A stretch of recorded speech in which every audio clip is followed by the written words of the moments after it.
સદગુરુ મહારાજની જય. પૈસો અને જીભ સાચવીને રાખવા એટલે વગર વિચાર્યું બોલવું નહીં. અને પૈસો સાચવીને રાખવો એટલે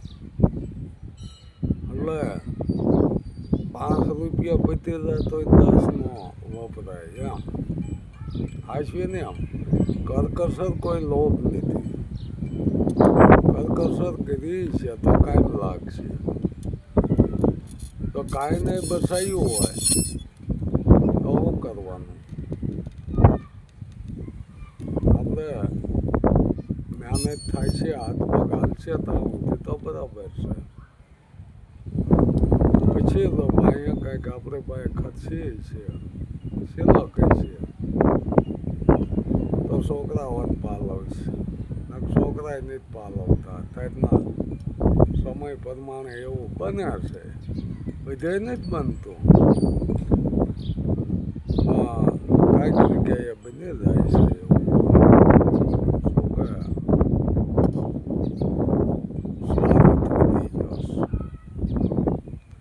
સ્વાર્થ વિના કરને પ્રીતિ કાંઈક ખવારત છે દ્વારા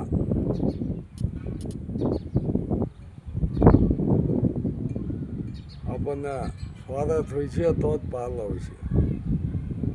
કાંઈક સ્વાર્થ હોય, નહીંતર તો મા બાપના ઉપકારની આગળ તો આપણું કાંઈ નહીં ચાલે એવું.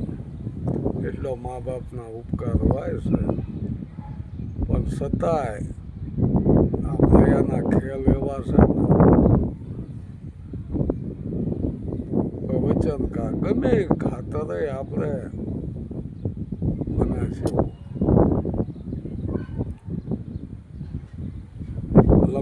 જ્યારે દશરથ રાજા બેભાન અવસ્થા હતી, રામને વચન ખાતર વનવાસ મળ્યો તો દશરથ તો બેભાન હતા, છતાંય જવું જોયું. બને આ બધું વચન ખાતર, બોલને ખાતર. એટલે જીભને હાંસવીને રાખ્યું એટલે જ્યાં ત્યાં બોલી ન નાખવું. વચન દેતા વિચાર કરવો જોઈએ. વચનમાં બંધાણા પછી વચન પાળવું જોઈએ. અને વચન પાળવામાં રાજા હરિશન, તારામતી, રોહિત કેટલી એની ઉપર કસોટી આવી આ વચનના ખાતર. એટલે જીભ હાંસવીને રાખ્યું, બોલી ન નાખવું. પાછું વચન દેતા પહેલાં વિચાર કરવો જોઈએ. નકા અત્યારે વચન લઈને પછી આવું બને છે. લોકે હરિશનને તો ગુરુએ બહુ વખાણ કર્યા હતા. એમના ગુરુ વશિષ્ઠ મુનિએ વખાણ કર્યા એટલે વિશ્વામિત્રને ગમ્યો નહીં કે તો મારે કસોટી કરવી છે. જો સત્યવાદી હોય તો મારે કસોટી કરવી છે. હવે આ કસોટી કરવામાં જો વચનના ખાતર જ વેસાણા કે માગો કે રાજપાટ જોવાસ લઈ લો, નીકળી જાય. આટલા ઘરેણાના જે કાંઈ માથે છે ને કિંમતી આભૂષણ, તમારે સાદા વસ્ત્ર પહેરીને નીકળી જવાય. આજે કાંઈ પાયા છે એ ઉતારી નાખો, સાદા વસ્ત્રમાં નીકળી જાઓ. તો કે આ રાજપાટનું રાજમાં આવી જાય.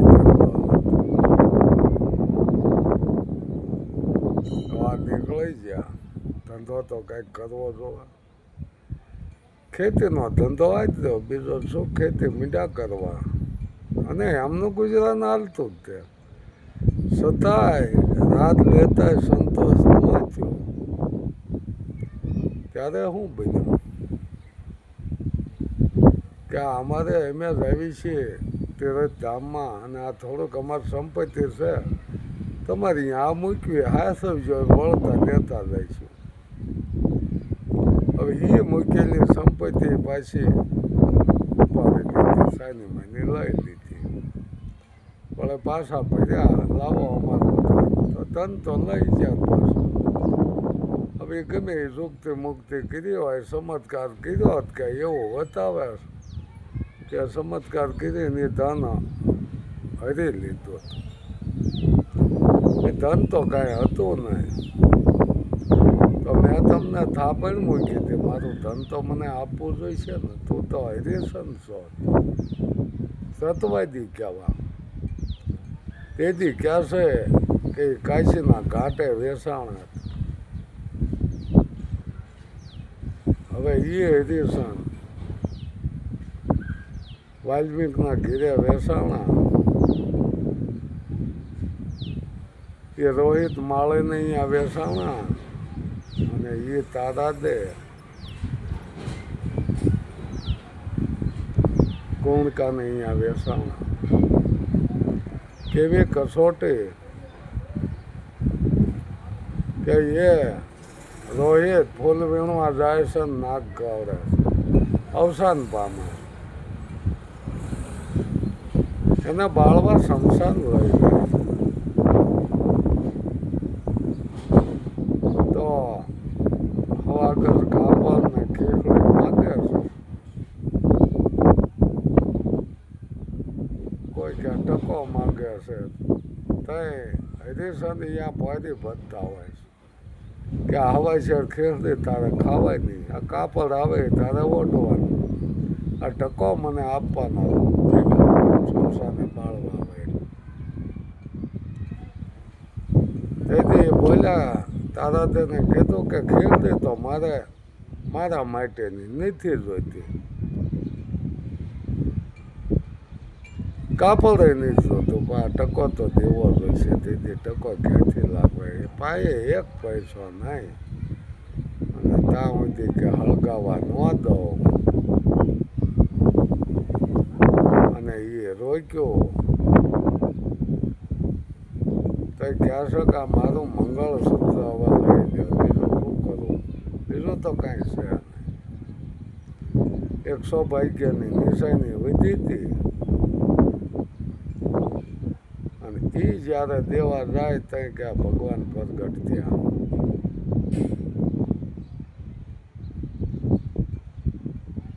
હવે આ વિશ્વામિત્ર તો આવીને ઊભા રહ્યા છે. તમારો ધર્મ હાસો લ્યો, હાથ છે ને, માગો માગો, કાંઈ જોતું નથી. જેને દાન દીધા છે ને એ ભિખારી વેળા ન કરે, કાંઈ નથી જોતું. પણ હવે છે ને કળિયુગ આવે છે, આવી કસોટી કોઈ નહીં કરશો. કસોટી શું લેવા નહીં કરવાની કે કોઈક ટીપી નાખશે. તો આવી કસોટી કરશો ને એટલે એમ કે હાલતી ન થાય. અત્યારે નહીં કોઈ ખમે એવું. તો આ તો હવે ઈશ્વર જાણે ગમે એમ સહન કરી ગયા હોય. શેઠ સગાળસા માથે થોડી નથી થઈ, એ સંગાવતી માથે થોડી નથી થઈ. વેરપુર જલારામ જલિયો જોગી આમની માથે થોડી નથી થઈ, મૂળદાસ માથે થોડી નથી થઈ. ખૂબ વીતી કહેશે કે સબરીને રામ મળ્યા ઉદ્ધાર થઈ ગયો. તો આમને ભગવાન રૂપી જ મળ્યા હતા ને, ભગવાન જ આવ્યા હતા ને.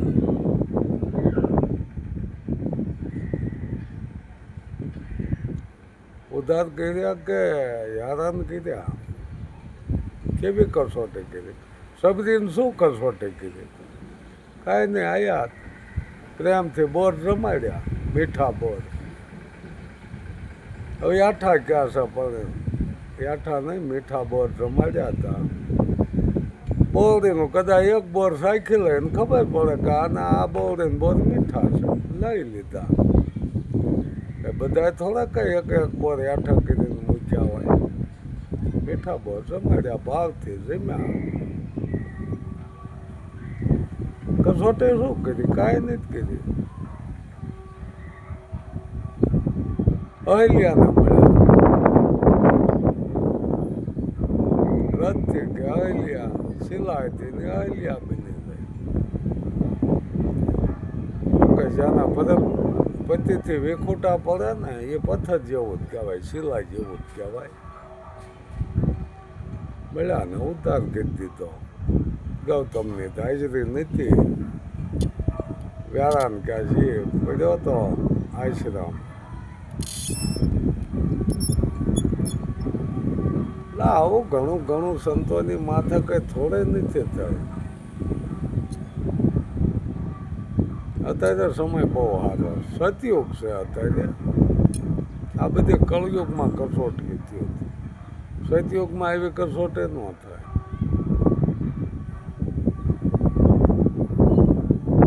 એમાં કળયુગ કહેતો ને ભગવાને જો આટલી કસોટીઓ કરી હોય એમાં કળયુગ કીધો ને.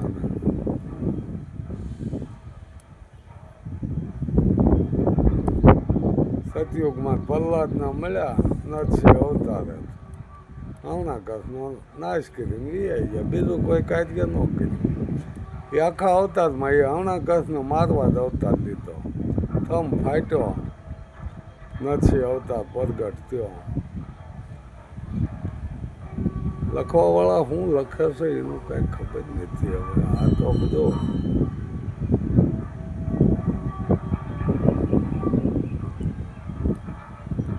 પ્રહલાદ વખતે તો વિષ્ણુનો અવતાર હાલતો. વસાળા નરસિંહ અવતાર આવીને આને મારીને વિયાઈ જાય કઈ રીતે માનો? ઘરમાં વિષ્ણુ મહેશ સત્યુ.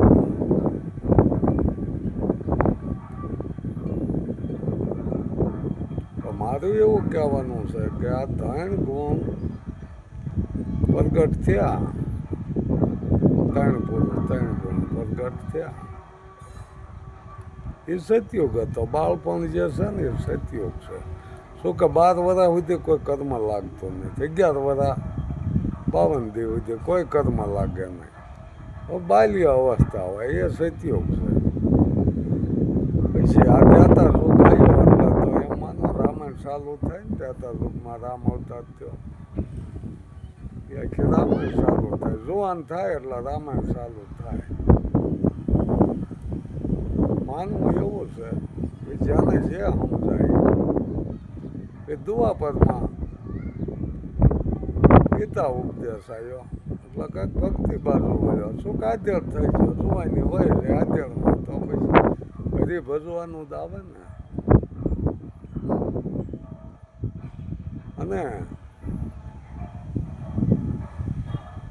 પછી આ ગઢ પણ આવ્યું એટલે કળયુગ આવ્યો.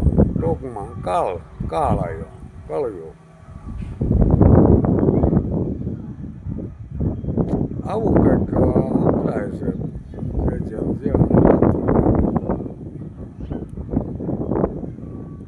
જે 3 ગુણ મૂક્યા. બ્રહ્મા વિષ્ણુ મહેશને 3 ગુણ કીધા. રજો ગુણ, તમો ગુણ ને સત્વ. કે કોઈ વ્યક્તિ નતા આવો હદ કહેવામાં આવે છે. અને 3 ગુણ થઈને તો આ સંચાલન બધું હાલે છે. રજો ગુણથી ઉત્પત્તિ થાય છે. આને કામ કીધું છે.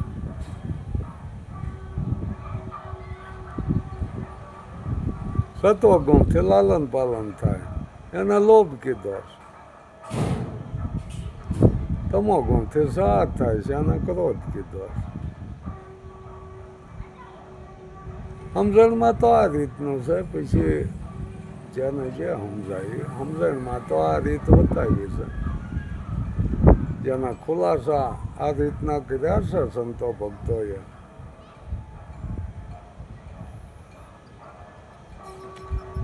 સમજાય એવું ચાલે છે. શું કે આપણે પોતે નક્કી કરી લેવી છે. આમાં કોઈને પૂછવા નથી જવાનું.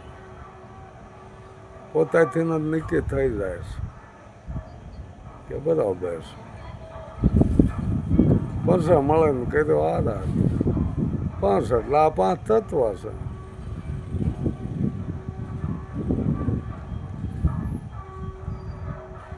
આકાશથી વાયુ, વાયુથી અગ્નિ, અગ્નિથી પાણી, પાણીથી પૃથ્વી.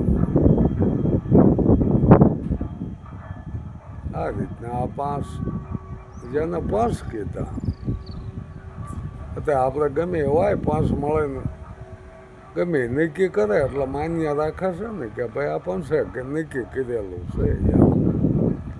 એ રીતે 5 દેવ કે જેને 5 તત્વ કીધા એનેથી આ થોડું દેહ બંધાણું. છઠ્ઠો આત્મા, આ સોનાની નગરી, સોનાની નગરી. હવે આવી નગરી, સોનાની નગરી, આ રૂપાના સાજા, એના કાંટાની વાળ્યું કે કેમ કરાય? આ મનુષ્ય દેહ વારે વારે મળે નહીં.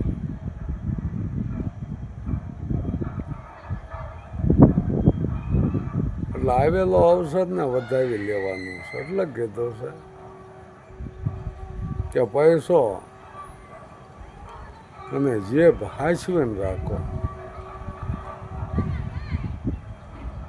પૈસા વિના હાલતું નથી. જ્ઞાન ઝાઝું થોડું હોય છે ને તો હાલશે.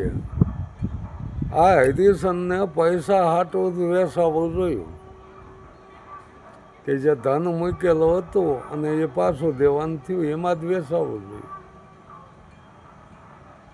એટલે હાંસવીને એમ રાખવાનું એમ. અને થાપણ છે ને કોઈ નહીં રખાય નહીં. આ આપણને આ બધા ઇતિહાસ રહ્યા ને આપણને સમજવા માટે મૂક્યા છે. થાપણ, પારકી થાપણ કોઈ દી હસવાય નહીં. આ વિચારવાનું. જેબને હસવી એટલા વખત વિચાર્યું બોલવું નહીં. એમ કઈ ન દેવાય, પાછું વચન ન દઈ દેવાય. તો કે પહેલાંય હતું ને અત્યારે આ પાખંડ તો છે જ તે. સતયુગમાં પાખંડ હતું તો સતયુગ કેવો કેમ એમ. પણ સતયુગ આ છે જે આપણું બાળપણ છે ને એમાં પાખંડ ન હોય. 12 વર્ષ સુધી કોઈ એનો પાખંડ ન હોય. આવું સમજાયું છે.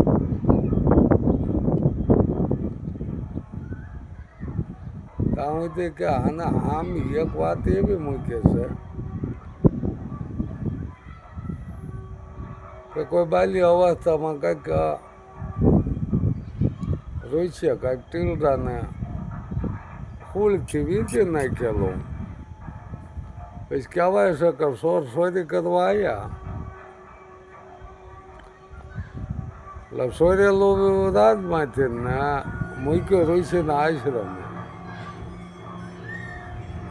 એટલે રાજાએ પકડી લીધા ઋષિને અને એને કહેવાય છે કે સજા હોળીની આપી.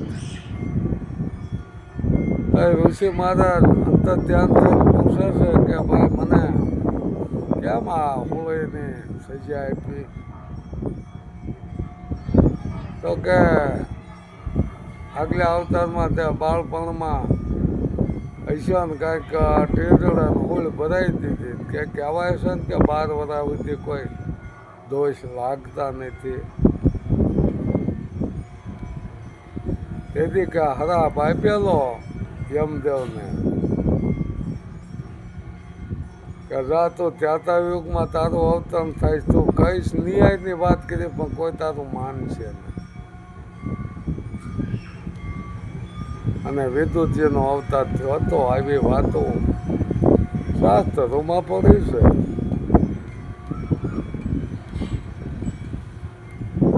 કે પછી કોઈ માનતું ન હોય ને આ રીતે લખાણું હોય. વિદ્યુતનું કોઈ નથી માનતું.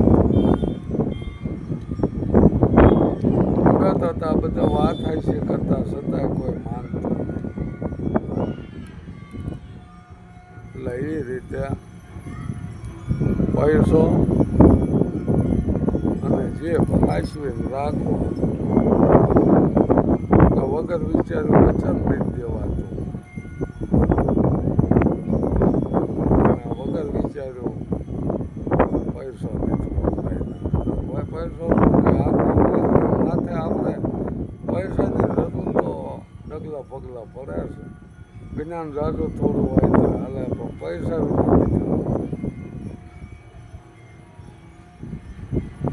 એટલે કહેવાય નહીં પણ અત્યારે જો પૈસા વાંહે દોડ છે